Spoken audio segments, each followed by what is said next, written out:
Prior to beginning the activity, please be sure to review the faculty information and disclosure statements, as well as the learning objectives. After listening to the activity, complete the post-test by clicking the Earn Credit link in the episode description. Downloadable slides and resources are also available. The following presentation is copyrighted by Medscape. No use, broadcast, or recording of this presentation or any part thereof is permitted without the written authorization of Medscape. Off-label therapies have not been approved for the use specified in this activity. This information should not be considered as a recommendation for the use of a drug outside of the recommendations in the currently approved prescribing information. This activity includes discussion of off-license or unapproved therapies.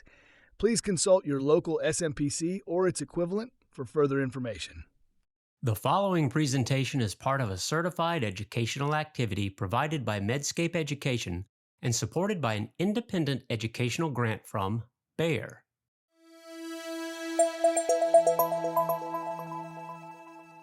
Welcome to the Medscape Global Oncology Symposium on Steps for Personalized and Collaborative Decision-Making in HER2-mutated non-small cell lung cancer. I'm Pasi Yanna from the Dana-Farber Cancer Institute in Boston. I'm a medical oncologist, and I wanted to introduce my co-faculty members, Dr. Lee. Yeah, so I'm Shuning Lee, one of the thoracic medical oncologists at MD Anderson, Houston, Texas. Yeah, and nice to meet you all. My name is Stu Yang. I'm a molecular and thoracic pathologist from the Memorial Sloan Kettering Cancer Center in New York. So today we will have three presentations and an opportunity for discussion and questions. And we'll get started with Dr. Yang. Okay, great. All right, so let's get started for our first step, detecting and defining HER2 mutations. So first, I wanted to start with the case. So here we have a 65-year-old woman with stage 4 lung adenocarcinoma. Patient does not have a prior smoking history. The patient was actually diagnosed and worked up at an outside hospital where she was tested for the following oncogenes, including ERBB2, using a multiplex PCR panel. We also did FISH as well as IHC for PD-L1. And unfortunately, no actionable target was detected, and PD-L1 was 0. And so the patient was treated with standard chemo-IO. And even though the patient did show some signs of response, now it's showing signs of clinical progression. And so she's being referred to your clinic for a second opinion on next line of therapy. And so the patient material arrives to our lab, and I'm the pathologist. And I actually, I'm going to try doing repeating comprehensive biomarker testing using broad NGS as well as IHC for HER2 and c-Met to look for second line options. And interestingly, NGS found an ERBB2 exon 20 mutation as well as an MTAP deletion. HER2 IHC was 1+, and c-Met showed no signs of overexpression. And so given this new finding, we can start thinking about, what this means for our patient, right? Why was this mutation missed by PCR? And importantly, what are the next sort of treatment options that the patient can get with this new genomic information? And so before we go any further, I wanted to just highlight the remarkable evolution of biomarkers in non-small cell lung cancer. So we started with KRAS in the 80s, added EGFR to the pie in 2004, and then now we're really in the molecular biomarker era where we're understanding that lung cancer is really divided between different biomarker subsets, many of which are tied to specific therapies. And so currently, this is the landscape of actionable biomarkers in patients with advanced non-small cell lung cancer that are tied to specific FDA-approved therapies that we really should be testing for all our patients. So on the left, these are all the genomic molecular alterations, and then the right are IHC-based biomarkers. In addition, now we also have actionable biomarkers in the early stage setting as well that are being increasingly used to guide perioperative treatments. And so what this tells us is that comprehensive biomarker testing with broad panel NGS and IHC is really important for our patients in lung cancer. And so today we're going to focus on HER2, specifically the mutations and the overexpression as oncogenic biomarkers in non-small cell lung cancer. So let's talk a little bit more about the underlying biology. So HER2 protein is a receptor tyrosine kinase that's encoded by the ERBB2 gene in chromosome 17. And so the HER2 is actually the protein, and then ERBB2 is the gene. However, having said that, the term HER2 can still be broadly applied to refer to the gene as well. So you will see that used interchangeably. And so in terms of the structure, you have the extracellular domain on the top, you have trans or juxtamembrane domain in the middle, and then you have the tyrosine kinase domain, or the TKD, which is the main engine of the protein. And so in normal cells, when you have ligands that bind to the HER family receptor, that leads to dimerization with HER2, which leads to downstream signaling pathways to be activated that are important for survival and proliferation. And now in HER2-driven lung cancer, you can have specific mutations in ERBB2 gene, most commonly in the TKD region, that basically turns on HER2 constitutively and leads to overactivation of HER2. You can also have increased copies of ERBB2 gene that can lead to increased expression of HER2 receptors on the surface, which also leads to increased HER2 signaling. And so based on these mechanisms, the ERBB2 gene mutations, ERBB2 gene amplification, and HER2 overexpression are important oncogenic biomarkers in lung cancer. And we'll discuss each of them in great detail. So starting off with activating ERBB2 mutations in lung cancer, again, these are mutations that turn on the HER2 protein. And so there are three main types. So the first one are the TKD mutations, and this is the vast majority, up to 60% of mutations. And the most common and the most important one to remember are the exon 20 insertions. Most commonly the insertion YVMA variant, but there are also a lot of other exon 20 insertions that occur at a sort of a lower frequency but are important for diagnostics. And then we also have trans or juxtamembrane domain mutations as well as extracellular domain mutations that occur at a smaller frequency. Now, ERBB2 mutations in general occur in about 3% of patients with non-small cell lung cancer and are typically seen in patients with adenocarcinoma histology, those with never light smoking history, as well as Asian heritage and female sex. Now, having said that, though, it's important to remember that these mutations can occur in patients lacking these classic characteristics. So it's really important that we're testing all patients with advanced non-small cell lung cancer for HER2. So quickly going over ERBB2 amplification, again, de novo ERBB2 amplification, it can be seen in up to 5% of lung cancers, but high level of amplification is actually pretty rare, seen in a subset of 1%. In contrast to the mutations, these are actually associated with male sex and positive smoking exposure.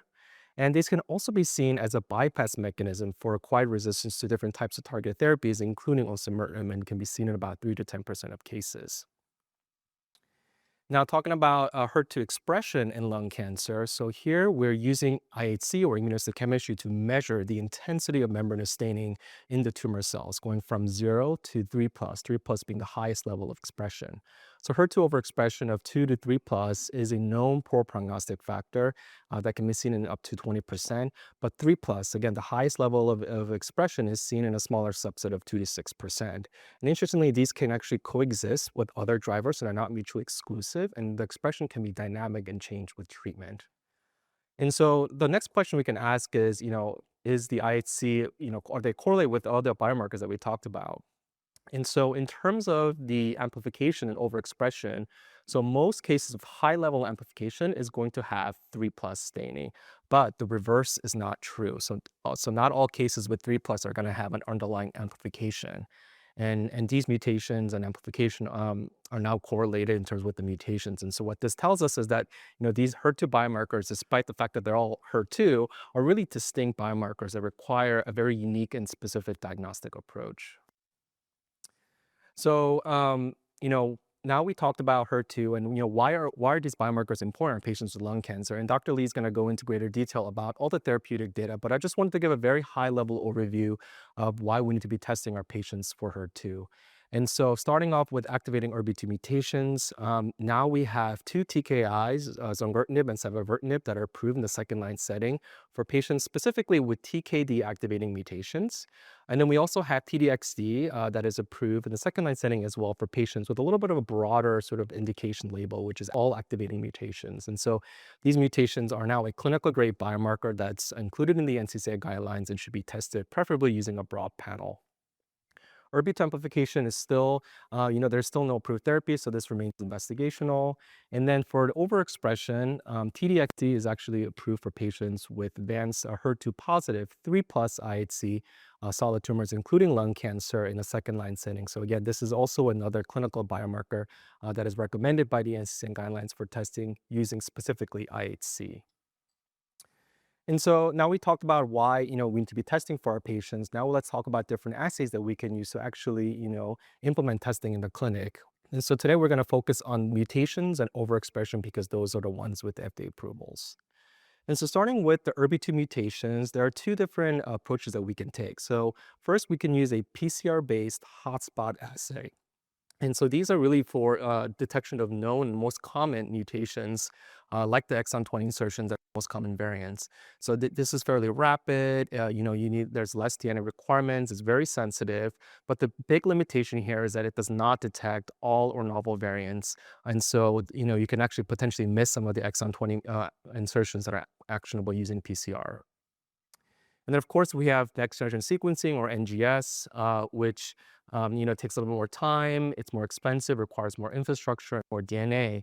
But the big advantage here is that it can genotype and sequence all ERBB2 mutations that are activating and actionable. So this is really the preferred method if there's enough tissue.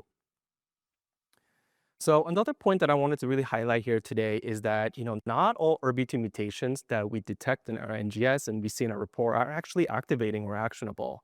And so to demonstrate this point, here we have this plot showing all the ERBB2 mutations from NGS that are reported in a molecular database in patients with advanced non-small cell lung cancer. And so each dot represents basically one mutation that's detected across the gene, and then, with these peaks represent multiple mutations.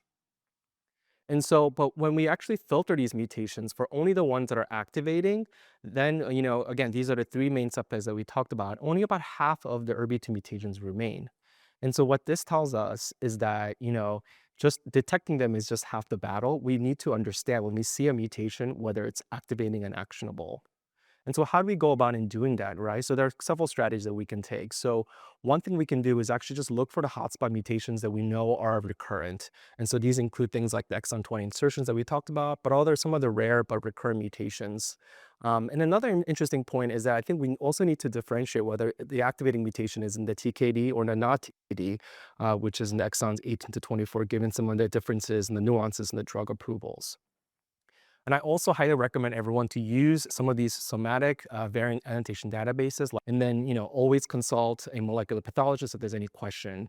And I just wanted to highlight that, all molecular reports these days should actually have the annotation data available in the report, so you can refer to the actual molecular report, given the recent recommendations by AMP, ASCO, and CAP. And so moving on to now HER2 overexpression in lung cancer. As I mentioned before, we need a dedicated IHC screening strategy. So we need an IHC, not NGS, to detect these alterations. And actually, we need to use the HER2 guideline for gastric and GE junction cancers, because that's actually what was used for the trial that led to the approval. Not the breast guideline, which I think a lot of pathologists and oncologists are familiar with. And so there's big differences between actually these two guidelines. So the thing about the gastric cancer guideline is that incomplete tumor cell staining actually counts as a positive signal. And then another big difference is that there are different tumor cell requirements for biopsy versus resection. So for biopsies, there's actually a lower threshold because, the possibility of undersampling. And then again, 3+ IHC is really the only actual biomarker that we need to think about. And so currently there's no role for doing things like HER2 FISH for equivocal cases in lung cancer as a standard in breast cancer. All right, so now we talked about these assays sort of in isolation. Now let's start thinking about how we can take these assays together to build some sort of a clinical workflow that we can implement in our patients for HER2 testing. So here I'm going to talk about the three most common clinical scenarios that I encounter in my clinical practice and to demonstrate these points. So the first case here, we have patients with de novo treatment-naive advanced non-small cell lung cancer, right? These patients present, initial presentation, and we need to do the full diagnostic workup. So for that, we would recommend NGS, right, if there's sufficient tissue, as well as IHC, obviously for PD-L1, but also for some of these other biomarkers like HER2 and c-Met that require IHC testing. And then we can also have patients who have advanced non-small cell lung cancer that are currently progressing on therapy. And now if the NGS has been performed previously and the HER2 status is already known, then there's really no need to repeat NGS for that sort of clinical scenario. Now, if it's for resistant targeted therapies, that's a completely different story. But in this scenario, we would just do IHC to look for the overexpression. And then in patients, sometimes we see where, they only did a multiplex PCR, let's say for ERBB2, and they actually did not do NGS testing. And then let's say the HER2 status was considered negative. So this is kind of our patient that we describe. In that case, I would actually repeat NGS, given the known limited sensitivity of PCR, and actually, repeat NGS to make sure that we're sequencing HER2 as well as doing IHC. And then our last clinical scenario is, one of the situations where it's too painful, even to talk about, but, this happens, more often than not. And so these are cases where we have scanned tissue, we need to assess for all HER2 biomarkers, but the tissue, we don't have tissue to do NGS. And so in that case, I would actually do IHC because that, you need tissue for that. And then consider doing PCR. And if it's positive for ERBB2 mutation, then that's great. But if it's negative, then I really recommend doing repeat tissue or liquid biopsy using NGS. And so let's talk a little bit about liquid biopsy testing for our patients with HER2. So we all know that liquid biopsy using ctDNA can be really helpful for our patients with advanced stage lung cancer, especially in cases where we have insufficient tissue biopsies or situations where tissue may not be readily available. But we also have to recognize the important limitations of liquid biopsy, right? Mainly that sensitivity is extremely dependent on the disease load, stage, and ctDNA shedding, which can be highly variable even in patients with advanced stage disease. And so what happens is, if you do NGS and you find a mutation, that's great on the plasma samples. But if there are no mutations detected, we really need to reflex back to tissue to make sure that we're covering for HER2 more sensitively. And of course, if IHC status is unknown, then we need to do tissue biopsy because we cannot assess for HER2 IHC on liquid biopsies. And so now let's take a little step back and, talk about, some of the logistical considerations for HER2 biomarker testing and think about, are we doing a great job at exploring and how to optimize biomarker testing for our patients with HER2. So here, I think it really starts from the beginning where, we have to make sure that we do adequate tissue procurement. And ideally, this is done through incorporating rapid on-site evaluation or ROSE. And we really need to make sure that we're doing appropriate sample preparation as well as accurate diagnosis using minimal tissue to make sure that we're conserving tissue for all the necessary biomarker testing. And then, of course, we need to initiate reflex biomarker testing. And ideally, this is, I think, done in a pathology-initiated workup involving a lot of these assays that we talked about, IHC, PCR, and NGS. And then lastly, we want to make sure we have a timely and understandable reports where the actionability is very clearly defined and treatment plan can be finalized. So we all know that, this is, it's easier said than done, right? This is quite complicated and there can be a lot of challenges, but I think there can also be some solutions that we can start thinking about. So one big challenge I think is that there still is a limited sort of awareness regarding HER2 biomarkers in the community. These are fairly recent approvals, right? And so I think we need to continue to raise awareness for HER2 testing through education, advocacy, and outreach through multidisciplinary collaboration within the hospital setting, as well as outside of the local hospital setting and in sort of NDT collaboration that we're doing now. And then, we also have issues with inadequate diagnostic tissue for complete biomarker testing, right? Tissue is always going to be the issue. And so for that, I, again, encourage everyone to think about incorporating ROSE or rapid on-site evaluation, and then also optimizing your tissue strategy to that so that we can, do a better job in terms of tissue triaging and stewardship during diagnostic workup. And then, of course, considering liquid biopsy for the mutations in select clinical scenarios. And there still is going to be a lot of gaps, delays, and inefficiencies in biomarker testing that's in HER2, but also in other types of actionable biomarkers. And so I really do believe that pathology-initiated reflex protocol can address a lot of these problems because I think it can expand the testing rates, right? We can reduce the bias in terms of testing because we're going to test everybody. And I think it also helps to minimize turnaround time and then just increase the overall efficiency of the process when you put the pathologist in charge. And then lastly, I think there still is a lot of confusion regarding the HER2 biomarker as just the actual biomarker, but also the testing results, right? Are we talking about a mutation? Is it an overexpression? What is considered actionable? What kind of assays do we use? And so I still think we need to continue highlighting the distinct nature of ERBB2 mutations from HER2 overexpression. And then particularly for ERBB2 mutations, we need to think about what's activating or not activating, whether it's in the TKD or not TKD. And then for the overexpression, we need to really focus on that 3+ overexpression. And then, of course, we need to think about the different roles of diagnostic tests at play. So going back to our patient, right? So this is our patient with the ERBB2 mutation where the mutation was initially missed on PCR testing. And so here we see this ERBB2 exon 20 mutation, the G776 So this is actually an uncommon exon 20 insertion mutation that is actually activating the TKD, and it's within the TKD and is actionable. And so this again highlights the fact that PCR can actually miss some of these more uncommon ERBB2 mutations, and really highlights the importance of NGS for detecting the broad and the diverse landscape of activating ERBB2 mutations. And so we really recommend doing NGS as part of the initial diagnostic biomarker testing panel. And even though this patient had IEC of 1 plus, again, I wanted to emphasize that HER2 3 plus overexpression is a distinct biomarker that is now actionable and requires a separate IHC assay. And so with that, thank you for your attention, and I'll lead it to Dr. Lee. Yeah, thank you, Dr. Yang. So that was a really comprehensive discussion of the testing. So now we detected this genetic alteration, and like Dr. Yang was clearly stated that this is a mutation that's in the TKD domain, is a oncogenic driver. So what we can do to serve this patient after the chemoimmunotherapy progression. So I will repeat some of the information just to emphasize that the mutation, most common TKD domain mutation is actually YVMA insertion that occurs more than 30% of the cases, but other insertions in the exon 20 still is oncogenic event. We knew about EGFR and HER2 have huge homology because they're ERBB family 1 and 2.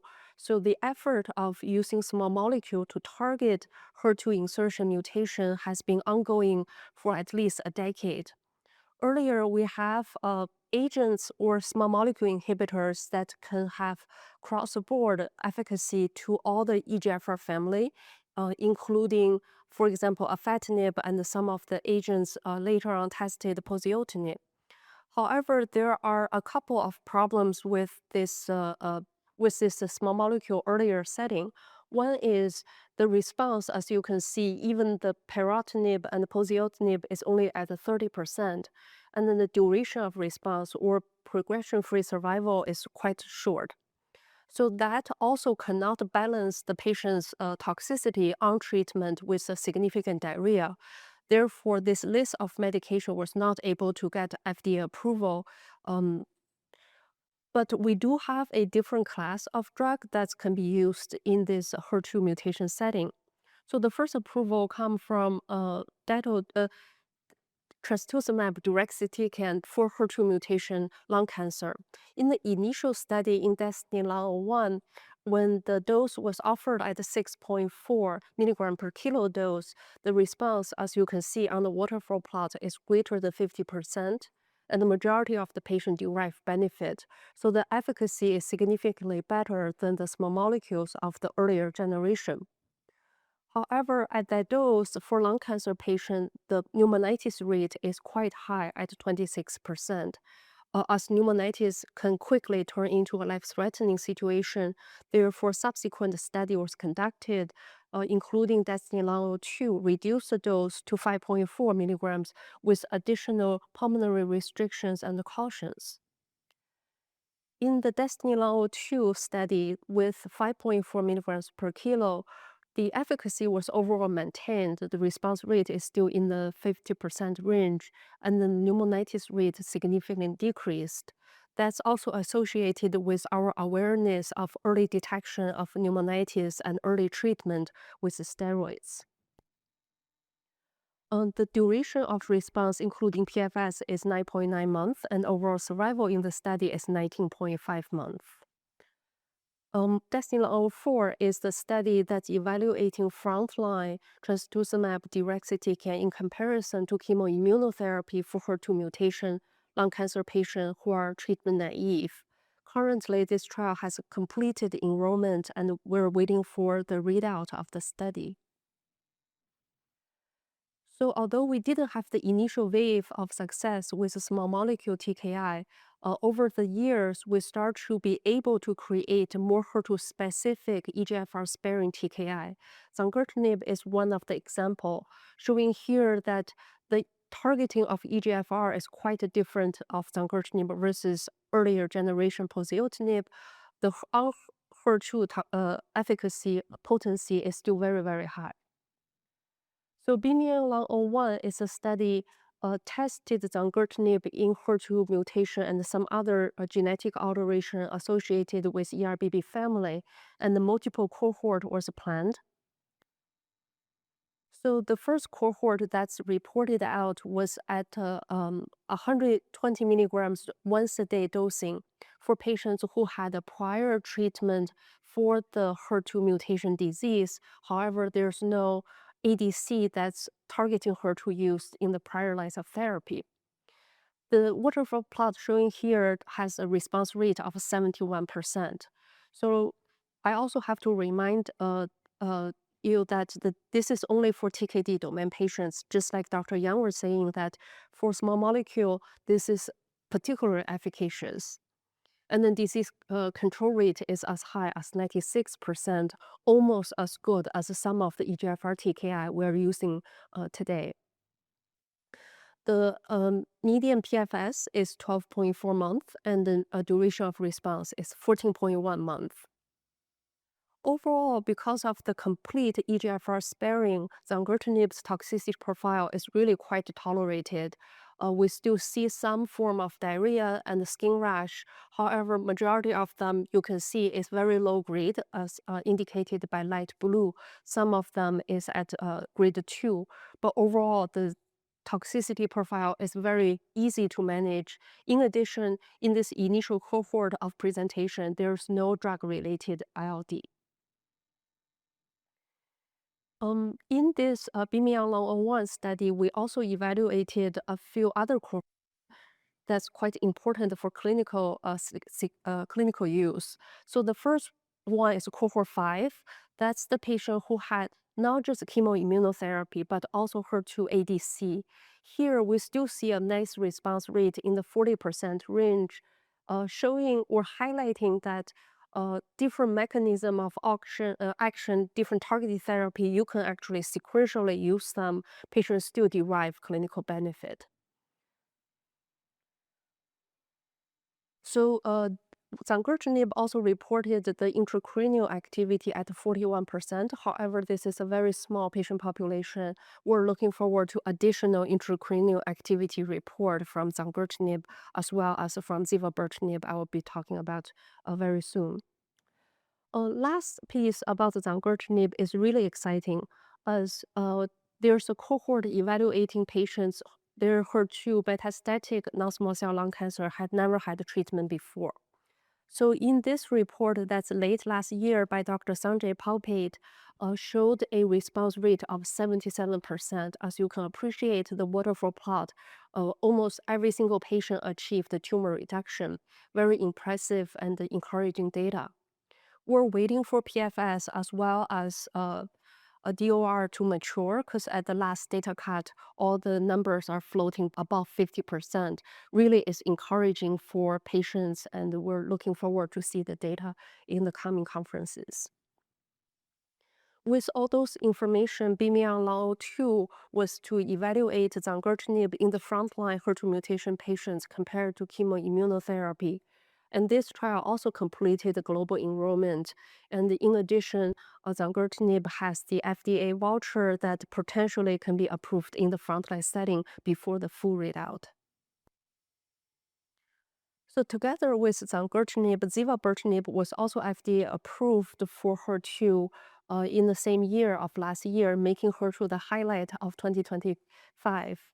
This is a different drug that's completely different chemistry. That's a reversible medication. Therefore, those zangertinib, zivobertinib, their resistance mechanism on target HER2 secondary mutation could be quite different. SOHO-1 is a similar design to BMN-101, evaluated multiple cohorts in HER2 mutation patients. This is the data we reported out also earlier last year. In zivobertinib, in previously treated patient population, response rate is as high as 64%.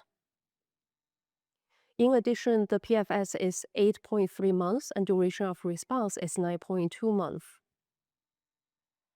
Similarly, Zivobertinib was also evaluated in patients who had a prior ADC treatment, and the response rate, again, is in the high 30%, very consistent with also the zangertinib data. So cohort F is the cohort of patient who had a treatment-naive HER2 mutation non-small cell lung cancer patient. Very encouraging overall response at 71%. Disease control rate is also very high. Again, data is not completely mature. Initial evaluation of duration of response is 11 months, and then progression-free survival is still not mature. We're waiting for this data to be reported out in this year as well. This is the overall toxicity profile. First thing I want to highlight is there's no interstitial lung disease or pneumonitis for zivobertinib. So both of the TKI are very safe from the pneumonitis perspective. Zivobertinib has a higher rate of diarrhea.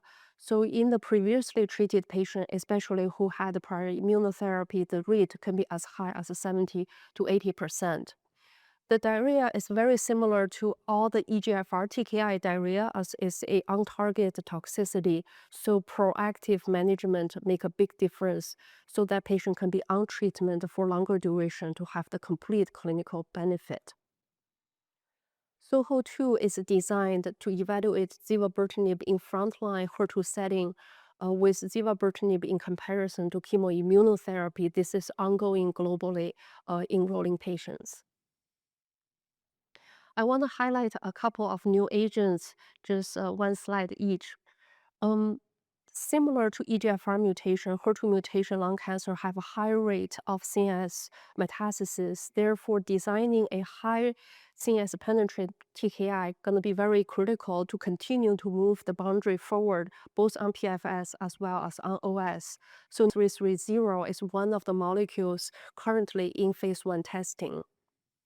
Very similarly, there's another HER2 selecting TKI in clinical testing as well. So we're looking forward to see those trials report out. So now we're finishing 2025, moving towards 2026. The top landscape is still showing as of today. Currently, we're still using a chemo doublet as a primary treatment option for frontline HER2 patients. But now we have 3 different targeted therapy in the second line. Very possible we'll be moving HER2 TKI as an oral option for patients into the frontline setting, and then save the ADC and the chemo, immuno, and the future experimental therapy for later. So in summary, this is an exciting time for HER2 mutation non-small cell lung cancer. Now we have 3 targeted treatment all approved, and they are all both evaluated in the frontline and the second line setting. The good news is there are 2 oral medications with very little pneumonitis risk. So we, as a clinician and the patient, we need to evaluate the risk in that setting. And the newer drugs are emerging in the horizon. We're not stopping just by our current success. So for this particular case that Dr. Yang was mentioned, this is a relatively young patient. The demographics fits with HER2 mutation patients who had never smoking history. And we started the patient on zivobertinib. So the patient returned to the clinic 2 weeks after as we're doing the blood check, and the patient started to have grade 1 diarrhea. At that time, she was managed by some of the oral medication over the counter. And then later, she also returned to the clinic at a 6 weeks visit and still have the grade 1 rash. That's again managed by over-the-counter cream. The good news is we performed the initial CT scan, and really the patient had a nice 50% tumor reduction with improved performance status and improved overall health. Thank you, Dr. Lee, for that wonderful summary of all the therapeutic approaches for patients with HER2 mutant lung cancer. And I wanted to kind of continue on some of those themes and talk about some resources for patients. So certainly diagnosis of stage 4 lung cancer is a life-changing diagnosis for any patient, not only to have to think about uh, particular treatments, how long treatments are going to work, but um, side effects that come from treatments, how it impacts their life in many different ways. And um, from the medical side, it's really a team effort taking care of patients with advanced lung cancer. So, just to continue on, our patient currently receiving sevabertinib and had a nice response, had the diarrhea, as Dr. Lee mentioned, and then rash later on after initiation of therapy. And it's important that we have other medical specialists who are available to help manage some of these side effects. So, for example, our colleagues from dermatology who can help manage skin-related side effects, either actual management or preemptive treatment strategies. Um, Pulmonary physicians to help diagnose management of pneumonitis, which can be seen with the trastuzumab deruxtecan, and of course, our supportive care specialists for pain management and psychosocial support that's often necessary dealing with the diagnosis of advanced lung cancer. So, my own institution, we actually have a whole program on skin toxicities from anti-cancer therapies that's managed and run by a cutaneous oncology group and by dermatologists. And the typical rash management are topical, such as low potency steroids, topical antibiotics, clindamycin lotion, sometimes oral antibiotics and tetracycline-based antibiotics like doxycycline have been very successful here. I think it's important also to counsel patients about sun sensitivity and to apply sunscreen, as sunburns can certainly worsen the types of rash you get from the EGFR-mediated skin toxicity that you see with sevabertinib, for example, and wearing protective clothing. There are guidelines for management of pneumonitis that can be seen with trastuzumab deruxtecan. Grade 1 pneumonitis, which is a asymptomatic radiographic only finding, can be managed with either observation or with steroids. This is the only grade of pneumonitis where you could potentially retreat the patient with trastuzumab deruxtecan, and there's a publication on this looking at how frequently can patients be retreated and how and some of the patients can redevelop pneumonitis, but others can be continued on therapy. Higher grades of pneumonitis that are symptomatic, grade 2, 3, 4, require interruption of the medication as well as more extensive corticosteroid treatment or other immunosuppressants to be used in this situation. So I think it's important to keep this in mind, and I think our pulmonary colleagues are also very familiar with this. And you want to someone who has suspected interstitial lung disease typically has a workup which may include a bronchoscopy or a sputum analysis, making sure it's not a heart failure or volume overload or other things, or an active infection, as if since the treatment is immunosuppression, you will not want to necessarily do that with an active infection. So there are also patient-friendly educational resources that are available for patients, and I wanted to highlight some of them. This is one called You and Lung Cancer. It is a web-based platform developed by a Breath of Hope Lung Cancer Foundation. where it's written in patient-friendly language. There are animations. There are sections on biomarker testing and understanding what these biomarkers are all about. Here in this module, HER2, and experts who explain how HER2 mutant lung cancer is treated, and that's true for all the other biomarkers. So it's a very nice resource for patients to go and get information about lung cancer in a very patient-friendly written format.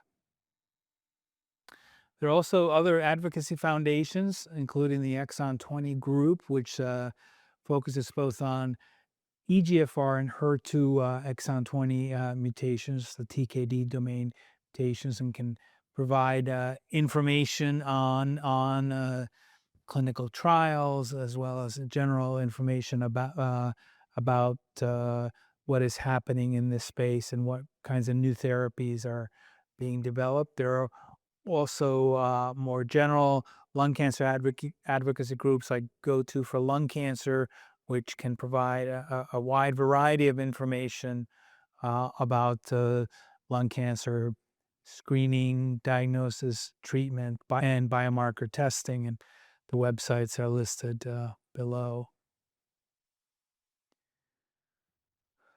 So back to our patient, received cevabertinib, developed some side effects. The diarrhea was able to be controlled with loperamide as needed. Rash improved with topical therapies as well as intermittent doxycycline. But unfortunately, after 13 months of therapy, the patient developed disease progression. And at that point, the patient underwent a repeat tumor biopsy and a repeat next-generation sequence analysis of the resistant tumor. The tumor still had the original HER2 mutation that was present there at diagnosis. There was not a new HER2 mutation to suggest a resistance mutation to cevabertinib identified, and the previously identified MTAP deletion was also still present there. So a similar genetic profile that was there at the time of pre-treatment with cevabertinib. And this is, of course, a very common scenario that we face in the clinic. And one of the next questions, of course, is what do we do with this? How does this help us or not help us in thinking about moving forward? Oops. Okay. So certainly more to come over this year as these trials mature and additional data evolves in this space. And as Dr. Lee mentioned, the ones that are approved aren't the only ones out there. There are additional new experimental HER2 targeted therapies that are out there. So this is continues to be an evolving field. And I wanted to thank our panelists and for all of you in person and online for participating today.